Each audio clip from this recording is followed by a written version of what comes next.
Hello guys, hello friends. Welcome to Beavertown Outdoors. I'm John. If you're new here, welcome. I'm assuming you're new here because this is the first video.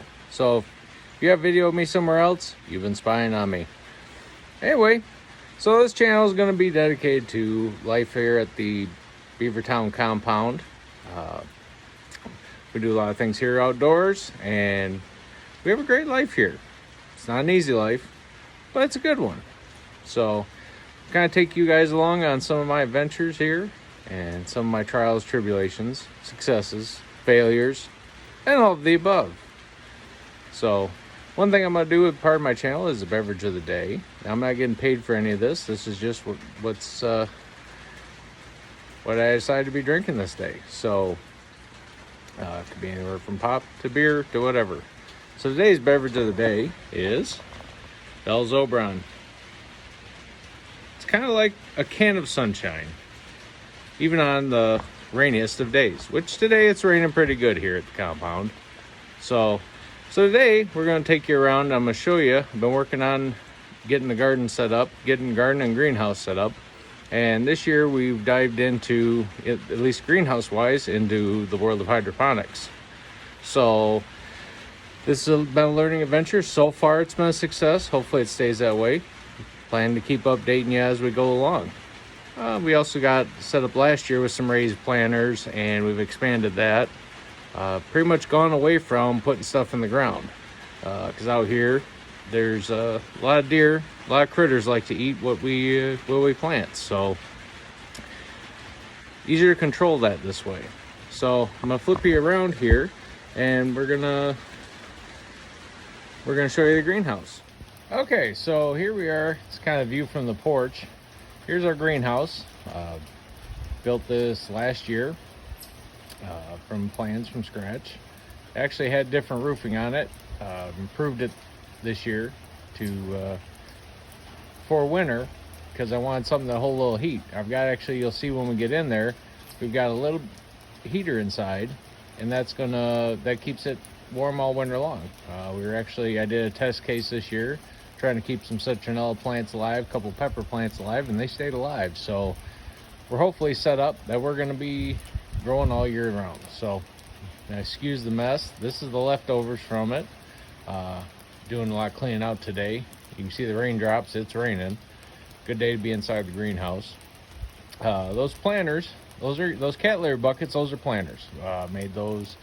They were actually meant, originally I was going to do hydroponics and set them up as Dutch buckets, but instead of doing that, I ended up filling them full of dirt and growing plants in them. The nice thing is about the Dutch bucket system is it comes with a drain. So basically you couldn't overwater them this year, which is good. Over here you can see those are the raised planters. I had two of them last year. Two of them they were both in the greenhouse. This year we moved them outside. Added two more. There's also some raised beds on the ground. I'll have to come around the other side of the greenhouse to show you those. And those worked okay last year. I think I had the wrong kind of plants in them. So this year we planted different stuff. We'll show you that here in a brief time. Stand by. So here's the raised beds. These are the elevated ones. Again, not sponsored by anybody, but these are Keter full bloom garden beds.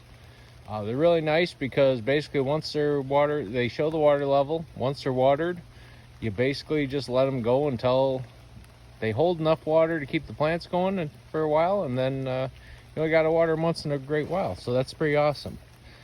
Last year we tried doing, like, we had tomato plants. Those are the topsy-turvies as seen on TV. Those work good too, but they're just a lot of work because you got to water them with a big wand and everything, and you had to water them daily. And we like go on vacation and things like that, so want something that would kind of take care of itself for the most part.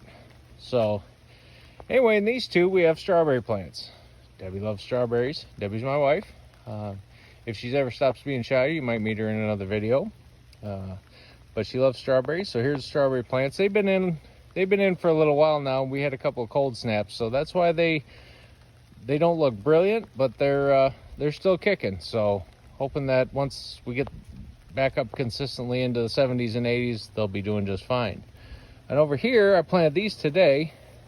These are cucumber plants, another of Debbie's favorites. Got 6 plants for those.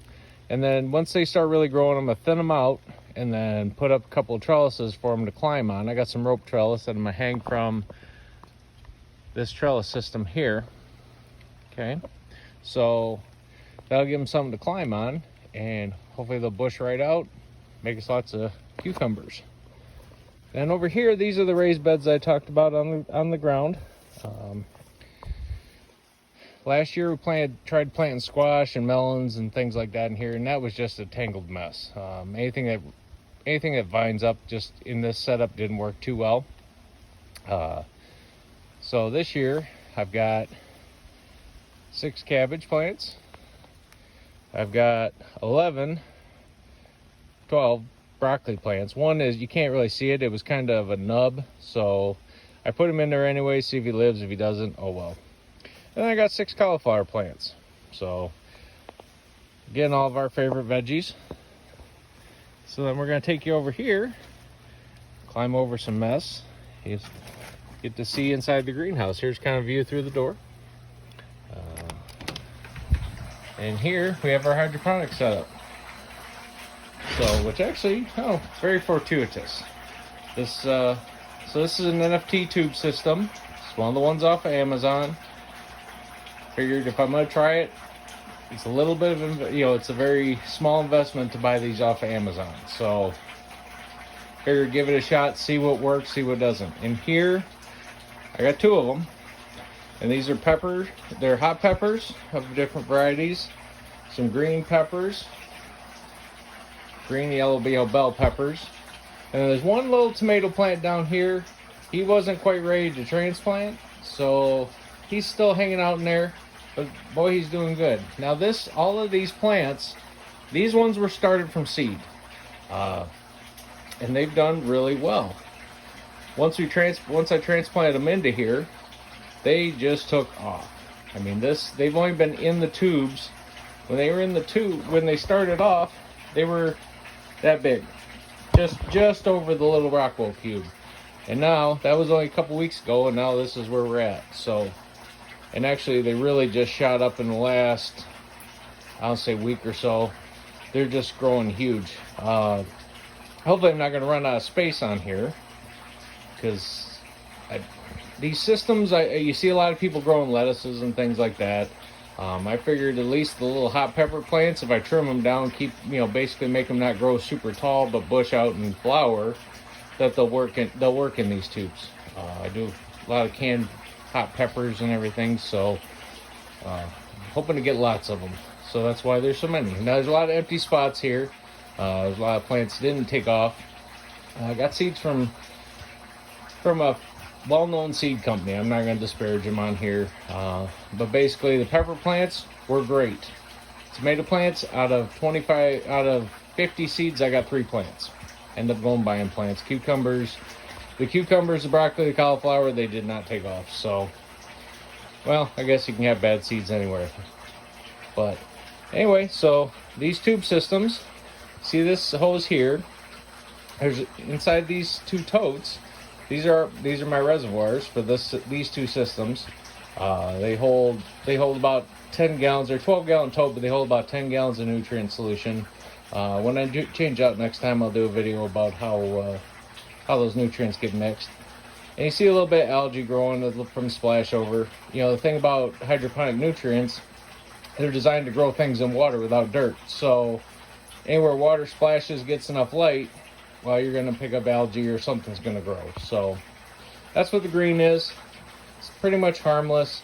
As long as you keep it under control, it won't eat up all your nutrients. But basically, there's a pump in there. Pumps water up to the top. It runs all the way through these tubes. And then comes out down here at the bottom. Recirculates right back in there. And that nutrient solution is typically good for 2 weeks. So instead of out here watering every day, I just keep an eye on the level, check on it, keep it topped off if needed, and then basically same water over and over again for 2 weeks. So plants never run out of water, which is pretty cool. So phase 2 of the system, and oh, by the way, I'll show you around. Here's just kind of a table where I set all the junk, and there's a mouse trap up there. I've got to actually reset that up now. That's the heater. That runs off our outdoor boiler. That hence the 2 tubes that you see running down there. Another video I'll show that as well. We have an outdoor boiler out here. It's been very good for us. Actually, it's our second boiler. Our first one was a conventional. We ended up switching to a EPA gas fire, and I know a lot of people hate those, but you talk bad about them, but it's been great for us. Cut down on the wood usage. Got more wood to, in the future to sell instead of just burning it all up. Spending all summer just getting wood to feed the boiler. It uses it. They're not kidding when they say those gas fires use like half. So over here we have a deep water culture system, recirculating deep water culture. Again, an Amazon product. Oh, and there's a couple more plants. Those are actually part of Mom's birthday present. She likes cherry tomatoes and have her own tomato plants, so it gives her something to do. My mom and my mother-in-law both live on the compound, so they like to do their little hobbies, and my mom, she can't really get around too much anymore to get out to a garden or anything, so we give her a couple of plants on the patio that she can just kind of wheel out there and take care of. But anyway, so this is a deep water culture system. Each one of these buckets, is filled with nutrient solution. Same solution we use in the tube system. And then there's 2 hoses that lead back to air pumps. And what these do is one tube down in the bottom of the bucket, there's a air stone that just aerates the water underneath. And then the second tube pushes air up into that ring that you see up at the top where you see all the water spitting out. And basically it draws up a little bit of water to make a drip. Equivalent to like your dripper system you'd run off your outside faucet. This just draws nutrient solution out of the bucket and spits it out on top of the plants, on top of the clay pebbles. These are just basically they're big basket on top. They sit down just a little bit into the nutrient solution, and then the tomato plant just sits in there, which these are actually store-bought plants, as you can see the tag. This one is cherry tomatoes. Got some other neat varieties. Yeah, this one, Mr. Stripey, I'm looking forward to seeing what he produces. And then this is one that one of the ones that came out of the tube system, one of the ones I started. Unfortunately, I don't remember which variety it is. I know it's a tomato. There's actually 2 of those in these systems that we started, but I'm not sure which ones they were that took off. So, but basically they're self-watering. Again, it's nice to not have to come out here other than to look at it and say, wow, look at my work, instead of doing a bunch of watering and keeping track of everything, dragging the hose out here. There's improvements to come to the greenhouse. I need to actually, right now it's running off an extension cord from the house. I'm sure the fire marshal would love me for that, but well, that's okay. He hasn't come around much. So there's the other one I started. And then these are just store-bought varieties. You take them out, you clean the dirt off, you drop them down into the basket, surround them with the clay pebbles, stir it up and let it go. So this far they're doing pretty good.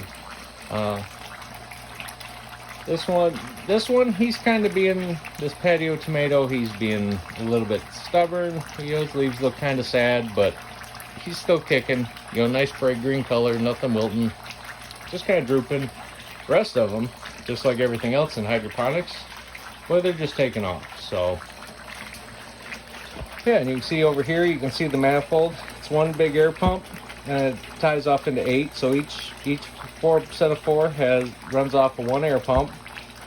2 lines come off of each, and they're just, all the lines are equal length, so that way it balances the air pressure. But there are little regulator valves if you choose to use them. I've got them running wide open right now because pretty much everything's close enough to equal that it doesn't matter. So that's the greenhouse, guys.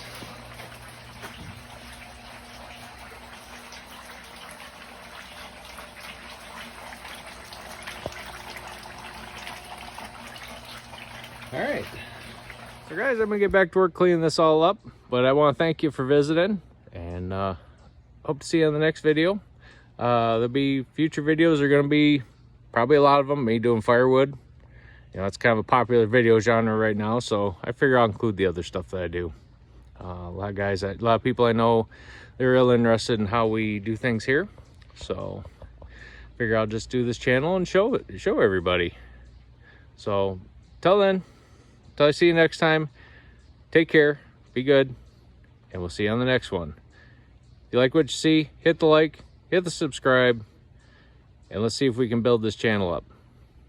Hopefully I won't be just talking to cyberspace, the deep, dark recesses of cyberspace. Take care, everybody. Bye.